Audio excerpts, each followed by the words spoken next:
Serious, today we gotta hustle because I got a whole lot of stuff to show you. We're gonna go over the top today and make something that you're gonna really love. Now, if you don't love lasagna, I don't know what planet you're from, okay? But everybody else on earth thinks it rocks the socks. And so, I'm gonna show you how stinking easy it is to make lasagna that's gonna blow people away and think that you spent all this time and all this effort when really it's super duper mega simple. Let's go down the cutting board and see all the stuff that we're gonna need. We've got here all the stuff that you're going to need to make this awesome lasagna and garlic bread tonight. Now, for the lasagna itself, you know what? I cheat. I use jars of tomato sauce. I don't know how to make good tomato sauce, and even if I did, it takes a while, and I don't feel like putting that much effort into it today. So I've got a couple of jars, sometimes 3, of my favorite tomato sauce.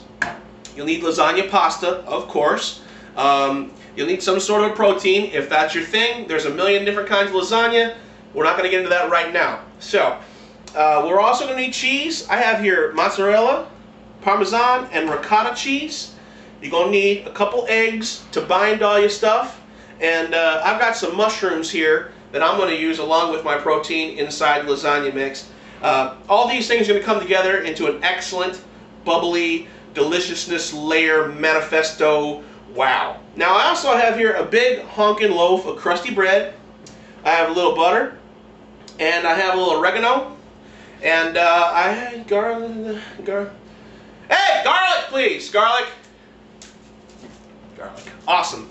We're going to make an awesome garlic bread with a compound butter of roasted garlic and oregano. It's going to blow your face off. So now that I've got all this stuff together, let's get to preparing, okay? Okay, check this. We're going to make some rockin' garlic bread to go along with this lasagna. Now, there's an easy way to make it, and then there's the good way. Let's show you the good way. The first thing we're going to do, we're going to roast some garlic. So, we take our knife, we take our clove of garlic here, or head of garlic, or bulb, whatever the hell this thing's called, right? We take it and we shear off the top, just like this, like that. So you can see all the garlic in there, right? Now what we do is we put that in an oven-safe dish, just like that. Then we take our olive oil, right now, and we're going to drizzle olive oil all over this garlic. And it's okay if someone gets on the pan, that's fine. We're going to hit it with some salt. We're going to hit it with some pepper. And then this right here goes in the oven for about 45 minutes or so. So let's put it in the oven. 350 degrees. We're going to set our timer. It's going to take a little while for this to get to 45, but trust me, it's going to be on 45 minutes. So I'm going to hit this timer for 45 and stop. Go. Now at 45 minutes, I'm going to pull it out. It's going to be soft. We're going to mix it up with some butter and some other stuff, and it'll be ready to go on top of the bread. Let's get back to the lasagna now, all right? Okay, the first thing I want to show you how to do here is to make your cheese filling for your lasagna. Now this is going to go in all of your layers. And so what I've got here is I got my mozzarella cheese blend. This is about 2 cups. Maybe a little bit more than 2 cups, but it's close to 2 cups. And with that, I'm going to take my ricotta cheese. And this is a 32-ounce tub. I'm going to put in about 3/4 of this tub. So let's get that out of the meow.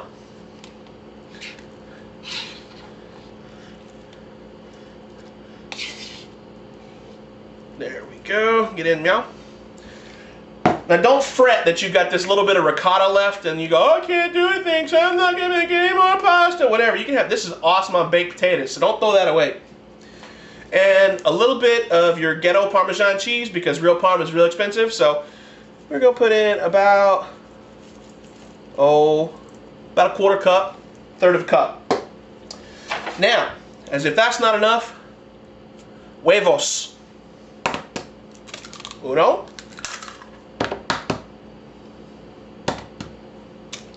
Dos.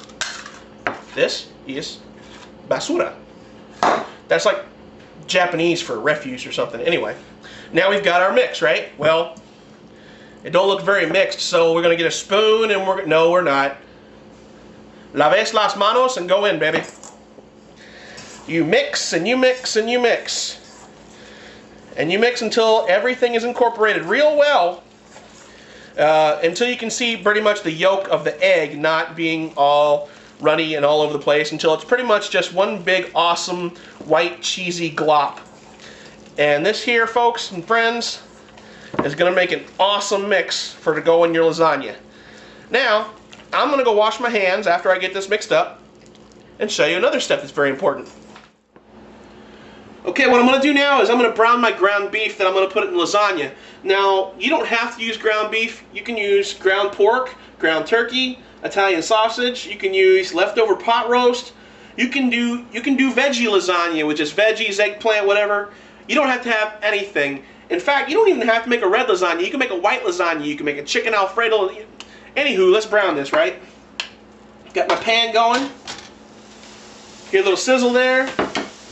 And if you watched my sausage, gravy, and biscuit episode, we do this just like we did the sausage. We're going to break and turn until all this is brown.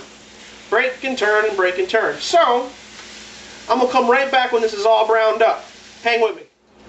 Okay, we can see that our ground beef has browned nicely. It's ready to go. However, see all that right now? That is a bunch of fat, and we don't need that.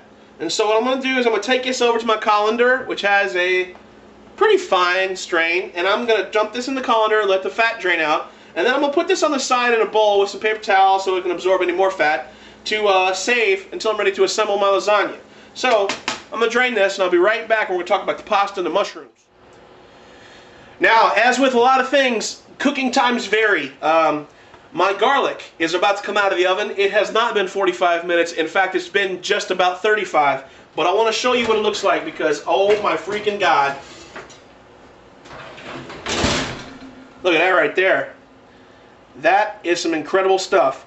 And it's also very hot. So I'm going to put it down and let it cool for about 10 minutes. And we're going to make a nice compound butter out of this. So, ow.